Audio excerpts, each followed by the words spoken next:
हमारा अभी का जो टॉपिक है वो है जॉन टेलर इफेक्ट।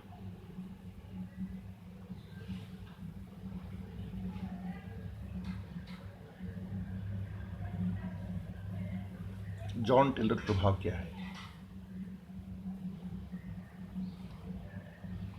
देखिए क्या होता है कि क्रिस्टल फील्ड के अनुसार डी कक्षकों में जब विभाजन होता है तो कुछ कक्षक औसत ऊर्जा से कम के होते हैं और कुछ ज्यादा के हो जाते हैं। पहला पॉइंट, जब क्रिस्टल फील्ड में या क्रिस्टल फील्ड सिद्धांत के अनुसार जब डी कक्षकों का विभाजन जो कि Eg और T2G में होता है, ठीक, हम मोटा मोटी टेट्राइडल और ऑक्टाइडल की बात करें तो होता है, तो कुछ कक्षक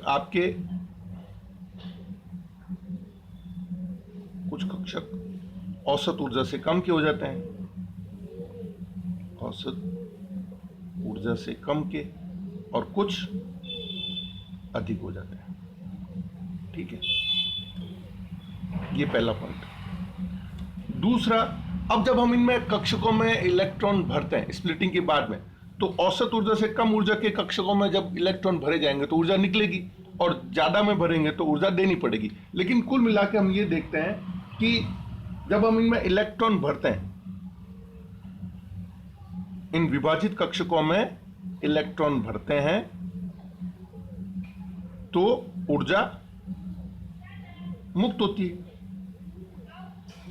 तभी तो क्रिस्टल फील्ड थ्योरी का मेन कंसेप्ट ये कि स्टेबिलिटी को समझा सका। कॉम्प्लेक्स की स्टेबिलिटी का कारण क्या था कि स्प्लिटिंग होती है, लोअर एनर्जी में जब इलेक्ट्रॉन भरे जाएंगे तो ज्यादा एनर्जी रिलीज होगी, और हायर ऑर्बिटल में हायर एनर्जी के जो है औसत ऊर्जा से अधिक ऊर्जा के जो कक्षक है, चाहे वो T2G है या Eg है, जब उनमें इलेक्ट्रॉन भरे जाएंगे तो चूंकि इलेक्ट्रॉनों की संख्या ज्यादा, पहले लोअर में भरे जाएंगे इलेक्ट्रॉन, इसलिए कुल मिला के अल्टीमेटली कुछ एनर्जी मुक्त होती है, और जिसको हम CFSE crystal field stabilization energy कहते हैं। ये तो पुरानी बात होगी, इसका जॉन टेलर इफेक्ट से कम लेना देना है।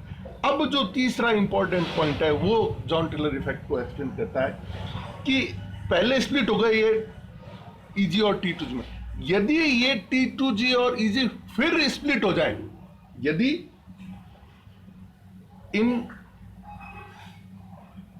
इन T2G व Eg कक्षकों में, व Eg कक्षकों का आगे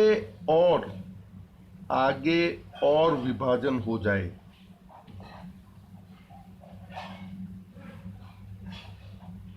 इन T2G और Eg कक्षकों का और विभाजन हो जाए तो और अतिरिक्त ऊर्जा मुक्त होगी,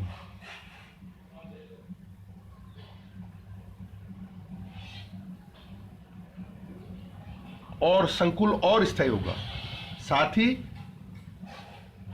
संकुल का स्थायित्व और बढ़ जाएगा। जो कॉम्प्लेक्स बन रहा है उसका स्टेबिलिटी और बढ़ जाता है।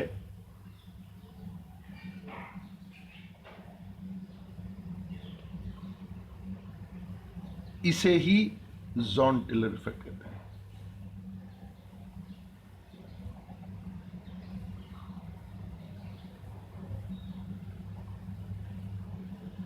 सिंपल सी बात है कि पहले T2G और Eg में स्प्लिट हुआ तो CFSE निकली, अब T2G और Eg फिर आगे और विभाजित होंगे तो और एक्स्ट्रा एनर्जी निकलेगी, और जब और एक्स्ट्रा एनर्जी निकलेगी तो क्रिस्टल फील्ड जो कॉम्प्लेक्स बना है वो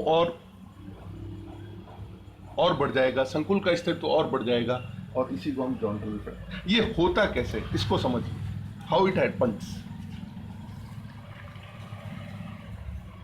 इस जॉन टेलर इफेक्ट के अनुसार, जैसा कि हमने वर्ग समतुल्य संकुल में बताया था कि जेड अक्ष पर जो लिगेंड है वो धातु परमाणु या आयन से दूर चले जाते हैं, है ना, और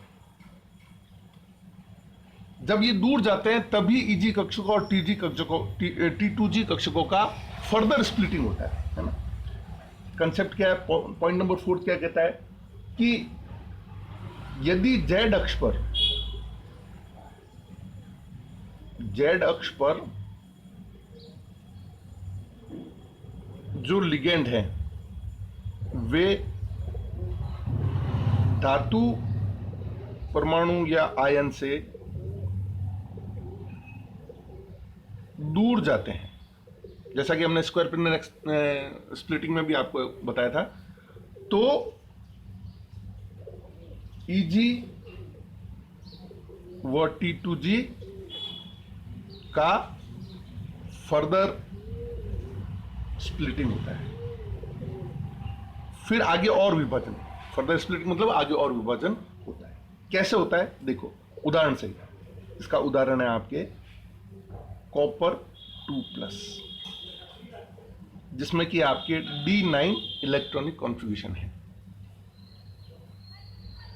ये 1 2 3 4 और ये 5, ये 5 आपके डी कक्षक, और इनमें इलेक्ट्रॉन कितने 9, 2 2 4 2 6 2 8, और ये एक इलेक्ट्रॉन रहेगा अयुग्मित, बाकी सारे इलेक्ट्रॉन युग्मित।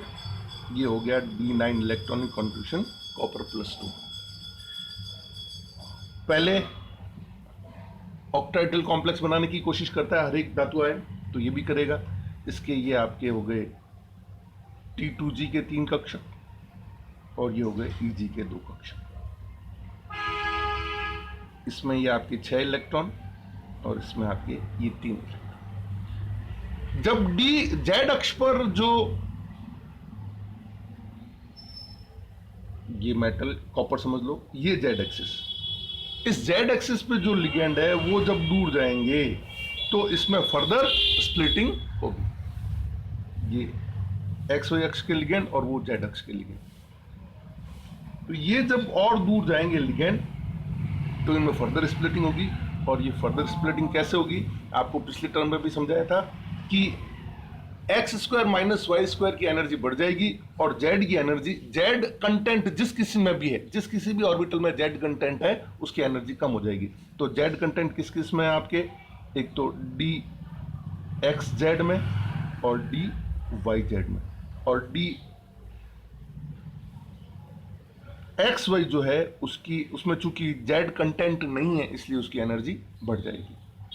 और इसमें 6 इलेक्ट्रॉन है तो वापस 6 इलेक्ट्रॉन आ गए, 2 2 4 और 2 6। लेकिन यहाँ पे आपके ये dz² के अंदर 2 इलेक्ट्रॉन होंगे और 1 इलेक्ट्रॉन रह जाएगा dx² - y² ऑर्बिटल में।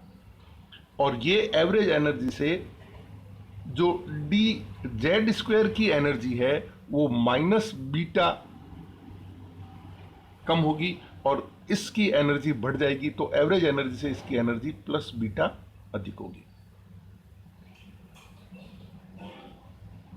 अब देखिए क्या है इंपॉर्टेंट, कि जब कभी भी पूरे भरे हुए कक्षकों का, चाहे T2G हो चाहे Eg हो, इनकी फर्दर स्प्लिटिंग होगी पूरे भरे हुए, है ना, तो उसकी एनर्जी में कोई चेंज नहीं आता।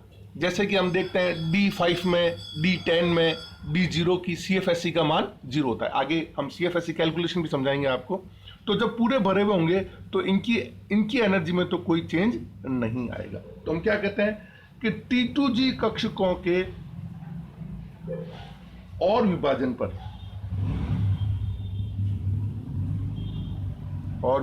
पर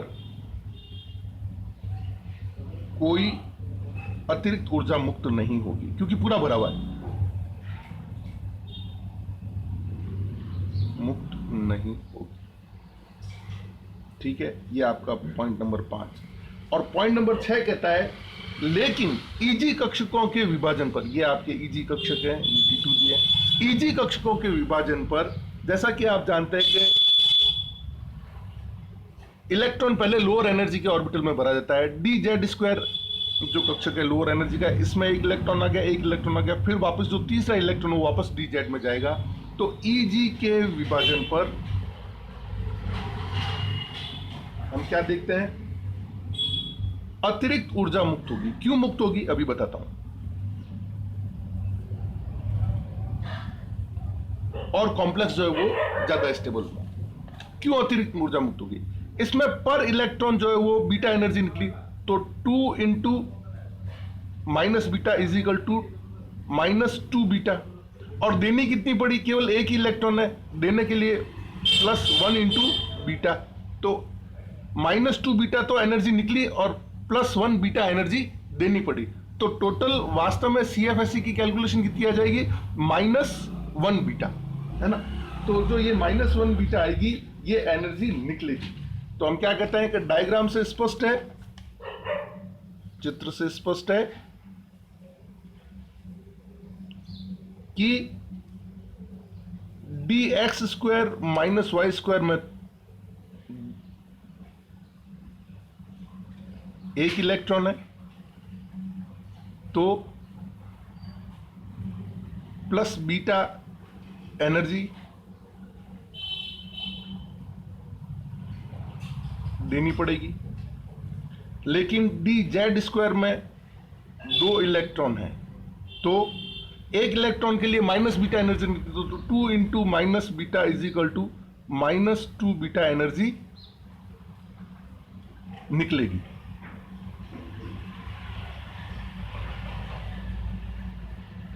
माइनस, तो कुल मिलाकर आपके CFSE कितनी हो गई, CFSE एक्स्ट्रा CFSE जो हो गई वो -2 beta plus beta is equal to -1 beta.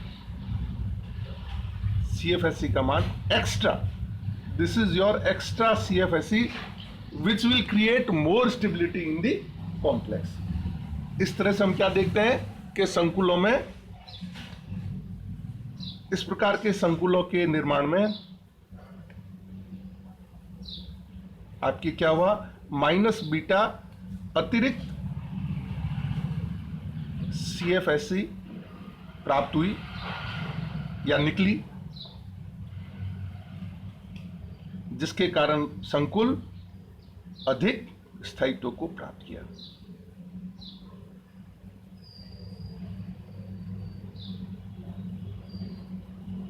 ठीक है, तो ये था सब आपके जॉन टेलर इफेक्ट। वापस एक बार ब्रीफ डिस्कस कर लेते हैं। जॉन टेलर इफेक्ट क्या है, जब क्रिस्टल फील्ड के अंदर d ऑर्बिटल का स्प्लिटिंग होता है तो CFSE निकलती है।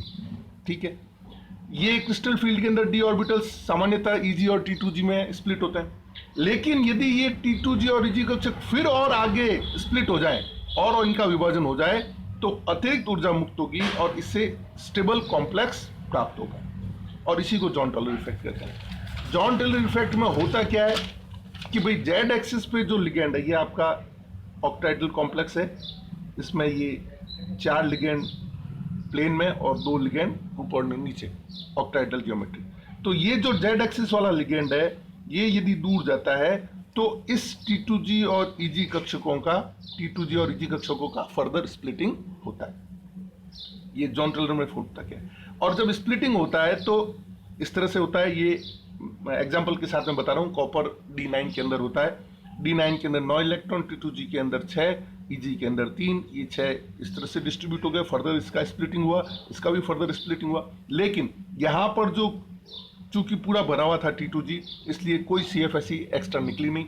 लेकिन Eg के अंदर माइनस बीटा आपके एक्स्ट्रा एनर्जी निकली। क्यों निकली, क्योंकि यहाँ पे पर इलेक्ट्रॉन माइनस बीटा एनर्जी निकली। 2 इलेक्ट्रॉन यहाँ भरे जाएंगे, 1 इलेक्ट्रॉन यहाँ भरा जाएगा जिसमें प्लस बीटा एनर्जी देनी पड़ेगी, 2 माइनस बीटा और 1 प्लस बीटा। फाइनल कैलकुलेशन अपने पास क्या आया कि एक्स्ट्रा CFSE माइनस बीटा निकली, और इसलिए हमको स्टेबल कॉम्प्लेक्स प्राप्त हुआ। ये है आपके जॉन टेलर इफेक्ट। अब आप देखते हैं कि इसमें क्या हुआ। ये जो कॉम्प्लेक्स था, है ना, इसमें लिगेंड जेड एक्सिस वाले जो है वो दूर गए, तब ये सब हुआ। तो क्या उसका ऑक्टाहेड्रल स्ट्रक्चर मेंटेन रहा? नहीं, उसका ऑक्टाहेड्रल स्ट्रक्चर मेंटेन नहीं रहेगा। ये बहुत इंपॉर्टेंट बात है, और उसको हम कहेंगे कि इससे कॉम्प्लेक्स के जो ज्योमेट्री है उसमें डिफॉर्मेशन होगा। क्यों डिफॉर्मेशन होगा? अब उसकी ज्योमेट्री ऑक्टाहेड्रल नहीं कहलाएगी। ये आपका मेटल था, ये आपके 4 लिगेंड थे। इस 4 लिगेंड में ये 4 तो जो है वो इक्वल डिस्टेंस पे थे, लेकिन चूंकि डिस्टेंस बढ़ गई इसलिए जेड एक्सिस वाले लिगेंड जो है वो सेम डिस्टेंस में नहीं रहे। तो 4 लिगेंड तो होंगे एक दूरी पे, और ये जो ट्रांस लिगेंड है एक दूसरे से, ये एक्स्ट्रा दूरी पे होंगे। इनकी दूरी धातु परमाणु या आयन से अधिक होगी, इसलिए हम कहेंगे इस ज्यामिति में D9 में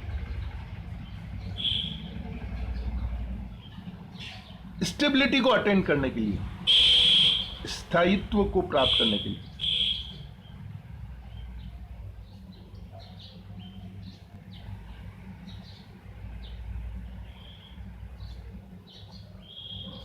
क्या होंगे, ये विकृत अष्टफलकीय ज्यामिति ग्रहण करेंगे। भाई ये जब डिस्टेंस बढ़ेगी तभी तो ये सारी बातें होगी, ये जेड एक्सिस वाले लिगेंड दूर जाएंगे तभी तो ये इनमें फर्दर स्प्लिटिंग होगी और जॉन टेलर इफेक्ट होगा, CFSE निकलेगी।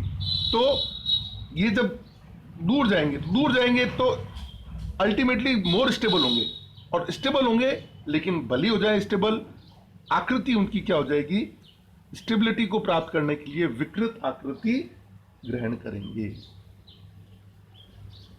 ये इंपॉर्टेंट पॉइंट,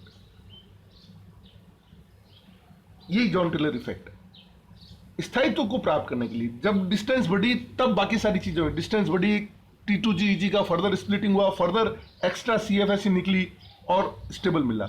तो अब जो ज्योमेट्री ऑफ द मॉलिक्यूल है वो ऑक्टाहेड्रल नहीं रहेगी, ये इसको हम अष्टफलकीय नहीं कहते हैं, इसको हम कहते हैं विकृत अष्टफलकीय। This will be called as विकृत अष्टफलकीय। लेकिन इंपॉर्टेंट चीज क्या है, ये विकृत अष्टफलकीय जो ज्यामिति है वो अष्टफलकीय से भी ज्यादा स्थायी है, जो कि अष्टफलकीय से अधिक स्थायी है।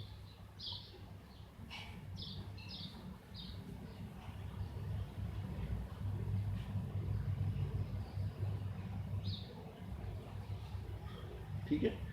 और एक चीज, अभी हमने ये कहा कि ये किस में होता है, ये D9 में होता है, D9 में हमने बताया। लेकिन लो स्पिन के जो, लो स्पिन बोलता है निम्न चक्र वाले, या स्पिन पेयर्ड जिसको बोलता है ना, स्पिन पेयर्ड वाले जो है ना, लो स्पिन में जो D7 एवं D4 के जो कॉम्प्लेक्सेस हैं उनमें भी DZ स्क्वायर में एक इलेक्ट्रॉन होता है। D7 एवं D4 लो स्पिन कॉम्प्लेक्स में DZ स्क्वायर में एक इलेक्ट्रॉन होता है, और वो भी संकुल जो होंगे विकृत आकृति की।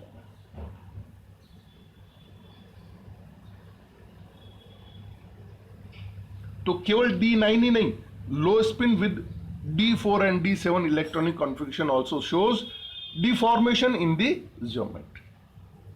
ठीक है, तो हमारा क्वेश्चन जो बनता है, एक्सप्लेन जॉन टेलर इफेक्ट, या व्हाई